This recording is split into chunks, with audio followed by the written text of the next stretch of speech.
Actually, I'm just putting in a bit of practice. You know, doing a spot of training for when Sean and Roger retire. And I don't know why I'm whispering. Because this isn't the headquarters of any secret organization. This is quite simply a story about high-technology roofing. Because this rather unusual dome is just part of a future business center. When it's finished, it'll offer us its centerpiece, this remarkable conference room. And this is where I reveal that I'm not just wearing these sunglasses to look chic. They are, of course, a vital part of the explanation of the story. You see, when you build a huge glass dome like this so the delegates can enjoy the sunshine, it's really not a lot of good if, as soon as the sun comes out, the whole place turns into a sweaty greenhouse. So what they've done is to design a roof which get a net benefit.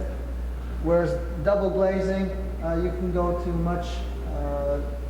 On a cloudy day, you can just about break even, and on an average day, certainly you gain something in that temperature regime. This is where we're at with this type of system, and on virtually, even on a cloudy day, you're getting a net energy gain on the space, or a break-even point under most conditions. So ostensibly, it's saying that well-designed glazing, from a heating standpoint, can really provide you with all the necessary heat for that building. The question then goes, what do you do in the summertime or in a large commercial building where air conditioning is the mode which you're really interested in? And that's where these two really mesh together, which is now ostensibly a control which can block out the excess solar gain whenever you need it. And some of the studies I've done recently, computer simulations and other studies from actual buildings, the aperture control is one of the most critical aspects of a building. If you don't have proper aperture control, you lose tremendous amounts of energy in terms of heating and cooling loads.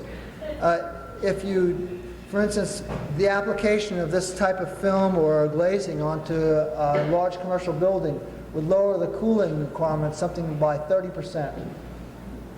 So just a change of the glazing.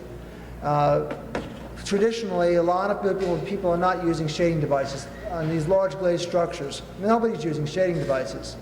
I mean, is this an architectural objection to it? I don't know, maybe the cost or whatever. Only places I've seen traditionally using it are in tropical zones in the world. So, and here we have in Southern California enormous amount of solar radiation, and we're just still putting up these skyscrapers, even with bronze glasses or bronze tints or whatever. They don't work really that well. So I think that one with the use of these types of films in combination with possibly IR reflective films combination, you could really make a big dent on the energy budget, and particularly in conjunction with using glazing, which is what a lot of people use it for, daylighting. Daylighting combined with cooling costs can be about 50% of a commercial building. So if you really play the both things the right way, with control of daylight so you don't have glare, control of excess solar gain, but letting in the heat when you want it, which is in, say, cold conditions, you really can do you can really make remarkably efficient buildings. So that's basically what I have to say. I guess maybe there's some questions. Yeah. This circle works with heat. You were saying you had another one that works with light. Why did you choose the one with heat? Well, the ones it's the way you set up. The same panel is used. It's just depending on where you put the panel and how you design the total assemblage that makes it either light sensitive or heat sensitive. It is heat sensitive, but you can set it up so that it's only sensitive to the amount of light. Yeah, rather than the glasses, which are really just purely light sensitive. This is, for instance, that'll be better. I can see what I'm talking to. If you use it on the inside, if we put this glazing like this on the inside of a double glazing, yeah, then it'll be sensitive. It'll be in contact with the air temperature of the room. In which case, whenever the temperature of the space got too hot, then it would go off. If we put it in the middle of a glazing with insulation on both sides, then you're sensibly buffering it from both the internal environment and the external environment, and then it can be used for glare control. If you put it on the outside, and you put something like this in between it, then it'll be sensitive to the outside air temperature and the outside radiation, and it'll be acting at its best as a solar gain control mechanism. So in those three positions, then you get those three properties, which are slightly different. But, you know, there's not that many people that have worked in this area, so... What's the cost of the double glaze? This is about $2 a square foot, and this is hard to say. This particular chemical is about 10 cents a square foot. So the packaging really then defines what it costs. Is there a limited size or no? Excuse me? Is there a limited size or no? Well, in this particular one, I would say you're probably limited by 3 foot by 6 foot, something in that nature, something in that area right now. These types of structured sheet panels, I've never gone beyond 3 foot by 6 feet in size. Why are they limited to that size? Pressure buildup problems, things like that, mainly expansion, contraction.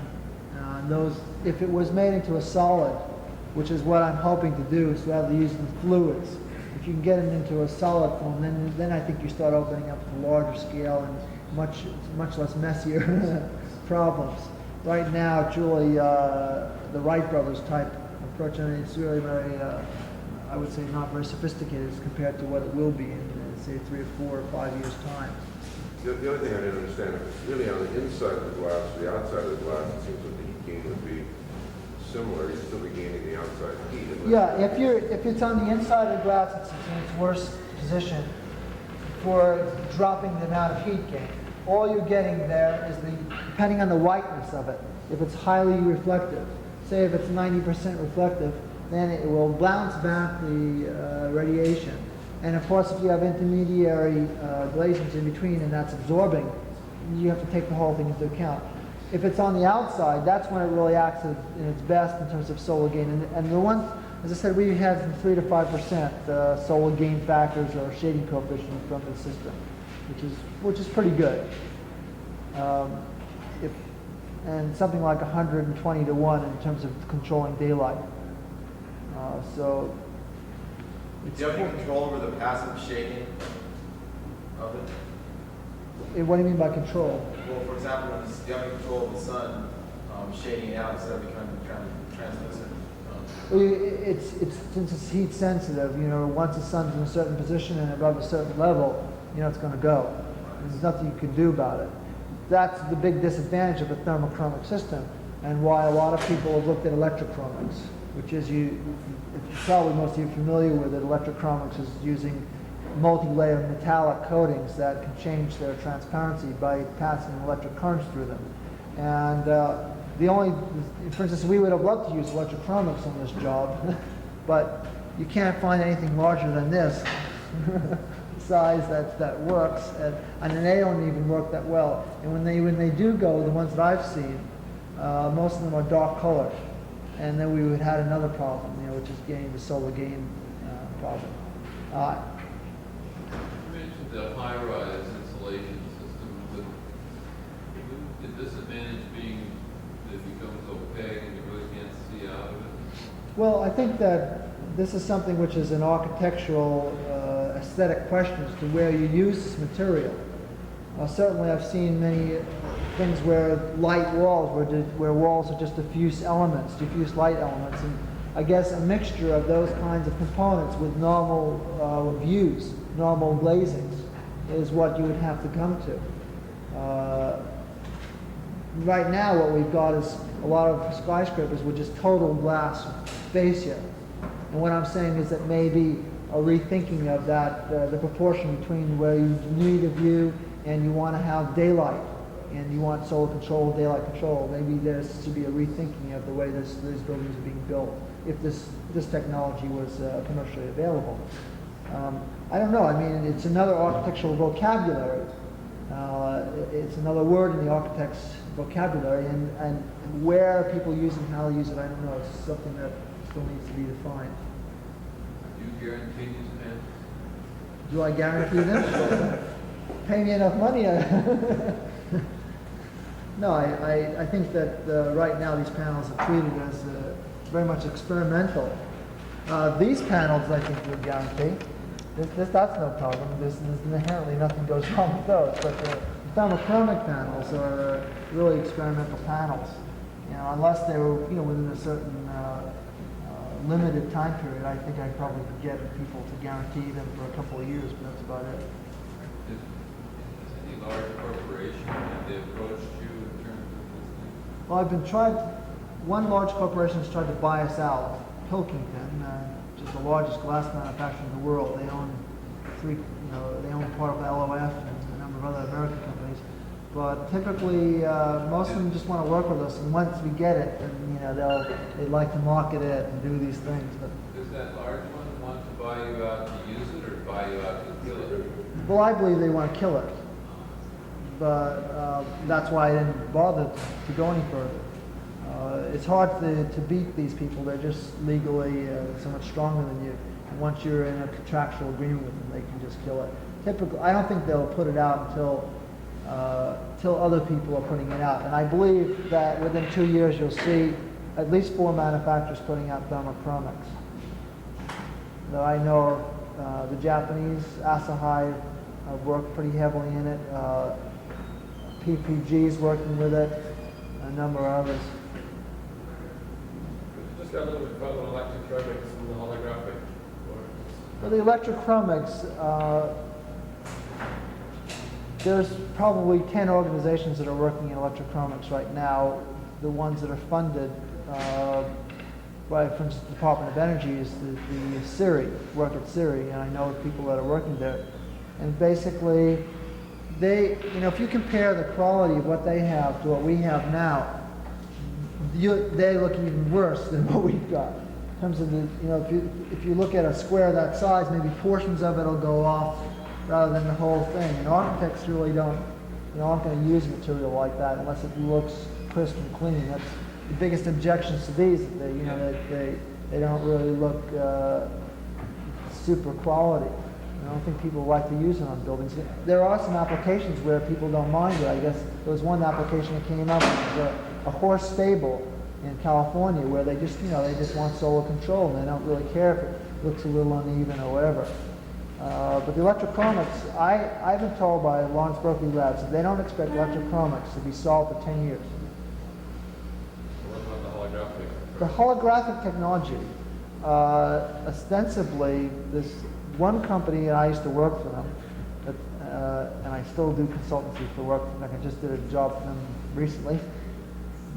All they do right now is control a little bit better than the metallized films. They cut out the near-infrared radiation. But what they can't do is they can't do the near-infrared and the long-wave infrared at the same time. So you've got a trade-off. It cuts out one set of radiation, and in terms of lowering, it doesn't actually lower the U value of the window. It just cuts out the initial impact of the sun's radiation, so it doesn't give you any. There's another company that's working on using it ostensibly as a omnidirectional shading device, and which is something I talked about a few years ago. And the company that I used to work with say that theoretically they don't think it's possible. It's that this other company, which is being funded by the Department of Energy to the tune of $300,000 or $400,000, has not shown any samples that it works.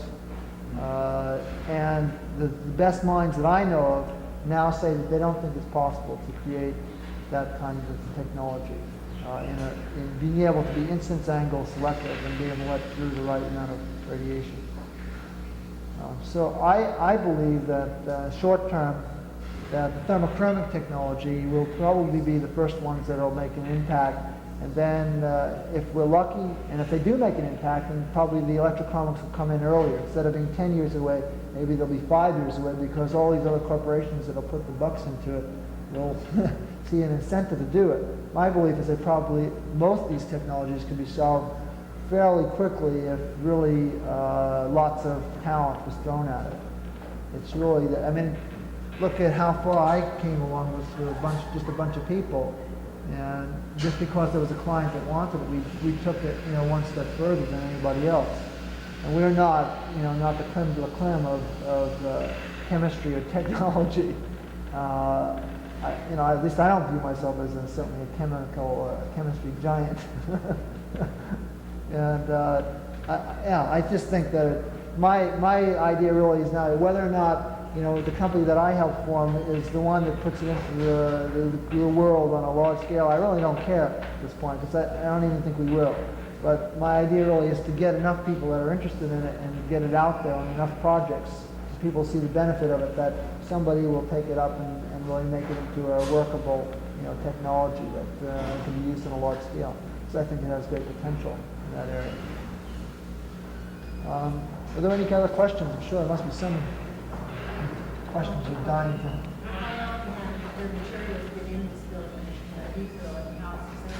Well, as I mentioned, it was in for 11 months, and then we took out the thermochromic panels, which are now just sitting in a storage position.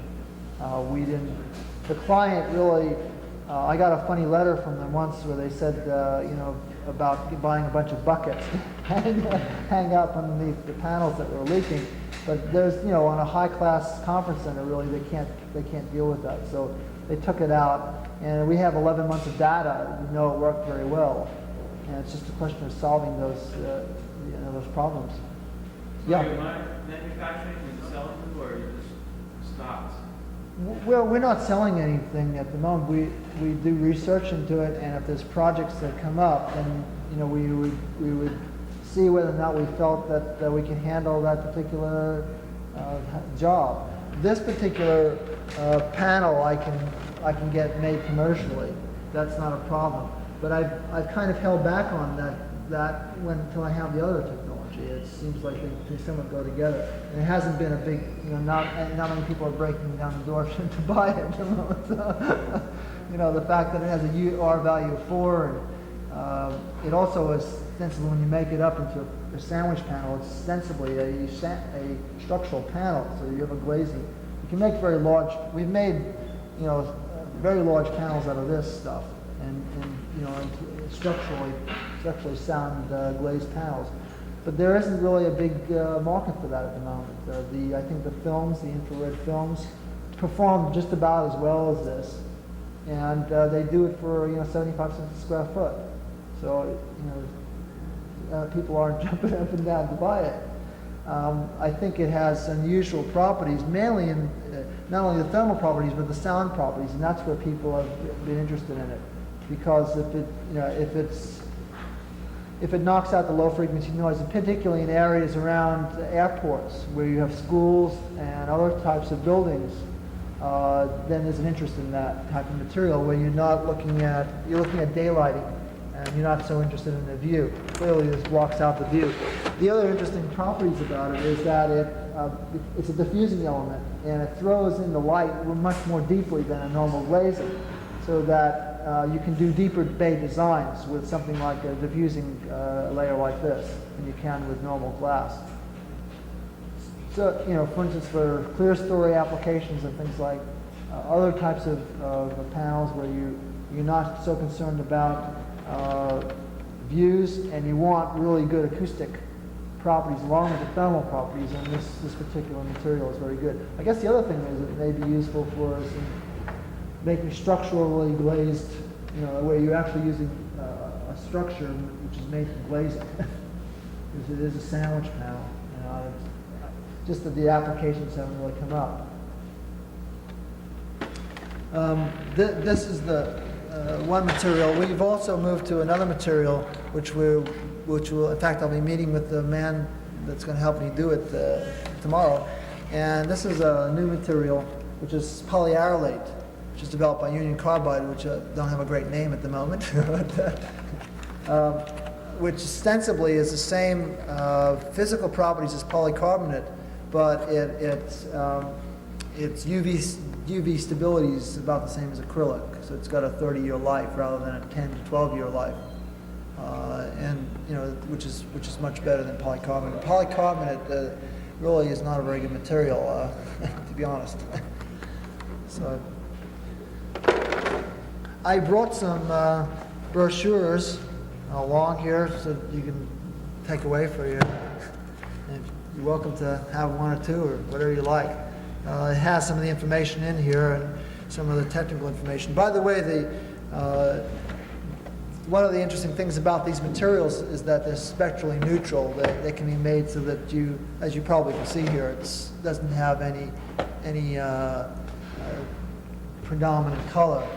This particular one has a slightly green tint because we wanted an absolutely we wanted a neutral in a clear state, and we had to balance out some of the films that we used. So we actually had this one designed so that combined through all the different layers on the structure that we would end up with a neutral panel. Any other?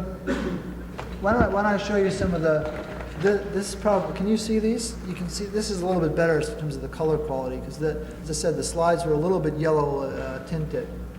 You can see the color is not as bad as the slide show. And this is the dome going off. And in this particular, you can see it's actually a blue color in this section. It didn't look as bad as the slides make it out to be. And you can see the neutral, how neutral the entire assemblage looked.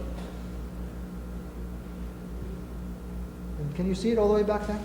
Yeah. This is one of the sections going off.